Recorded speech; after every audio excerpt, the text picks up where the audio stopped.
If you ask a young Jewish person who makes the best matzo ball soup in the world, they'll likely say it's their grandma. But unfortunately, they would all be wrong, because it's actually my grandma who makes the best matzo ball soup. According to my grandma, it's so good because she gives it love, but I'm not naive. So I went down to South Florida to visit my grandma and determine what makes our family recipe so good, how it differs from other variations, and the story behind this classic deli dish. Let's start with the main ingredient, matzah. Matzah, or unleavened bread, is a symbolic food typically eaten during the Jewish holiday of Passover. As the Jews fled slavery in Egypt, they didn't have time to let the bread rise, so it became matzah. To understand how matzah became matzah balls, we'll have to go back to 19th century Eastern Europe. The story of the Jewish people is one of constant forced flee from persecution, and matzah balls themselves have their own kind of exodus story. They start as knädel in Germany sometime in the Middle Ages, a bready dumpling that was added to soups on Shabbat. It wasn't until they reached America that matzah even became a part of the dish. At the turn of the 20th century, Eastern European Jews began immigrating en masse to the United States. Eastern European Jews had been considered second-class citizens for a while, but in the late 19th century, living conditions began to decline rapidly. Families began migrating out of Eastern Europe due to displacement, discrimination, famine, and like my family, the increasing threat of pogroms taking place across Russia. As these immigrants started their new lives, they brought their old world recipes and traditions with them. Rabbi Dov Bram Abramson of Russia immigrated to America in 1888 and settled in a Jewish community in Cincinnati, Ohio. The Industrial Revolution was in its peak, and new immigrants took every advantage of the opportunities new technology had to offer. Abramson watched as the community struggled finding matzah for Passover, so he decided to make some himself in his basement.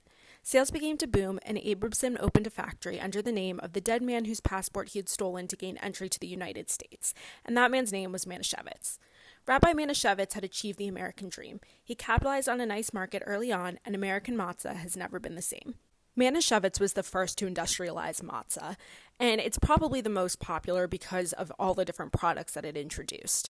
Once matzah making became pretty easy to do, it gave way to things like matzah meal, which is basically just crushed matzah.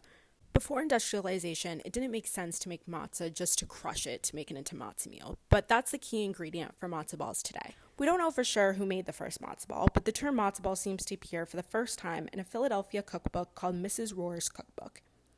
While matzo ball soup may have been a staple in some Philly homes since 1902, my family's recipe was born out of tempting kosher dishes. The cookbook Manischewitz released as a marketing tool in 1930. The book was a collection of recipes from family across the U.S., all that relied on Manischewitz products for key ingredients. Our matzo balls might be from Manischewitz, but our soup recipe is entirely original. I don't know how they fed the chickens or what they did, but chickens were full of flavor. This is my grandma, the one who makes the really good matzo ball soup. She doesn't really know where a recipe came from, but she's definitely perfected it. Wonderful. Well, my mother was born in Russia. All her food was Russian-based, though she came over at 6 months. So I think it's just the Jewish recipe. Most matzo ball soup recipes have more of a spice base. They may even include chunks of chicken, but they ultimately rely on spices like dill and parsley, which my grandma says is It's sort of like flavored water.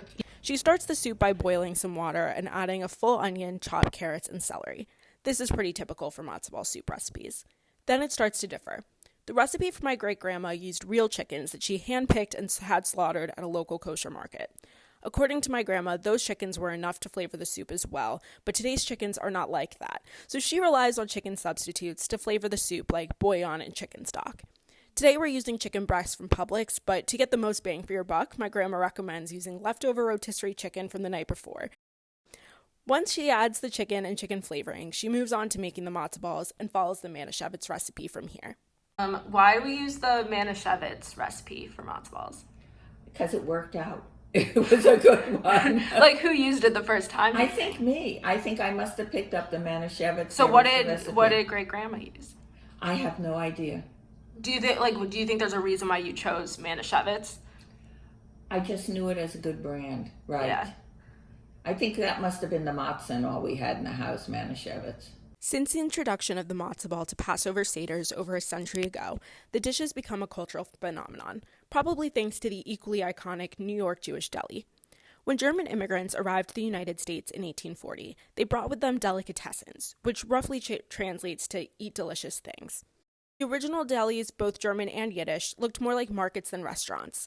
But over time, immigrant Jews transformed the deli from a takeout kosher market for meat, smoked fish, and pickled vegetables to sit-down restaurants with an expanded menu of kosher Jewish foods. Since then, New York Deli has expanded across the U.S., bringing matzo ball soup to American Jews and goyim alike, although none as good as my grandma's.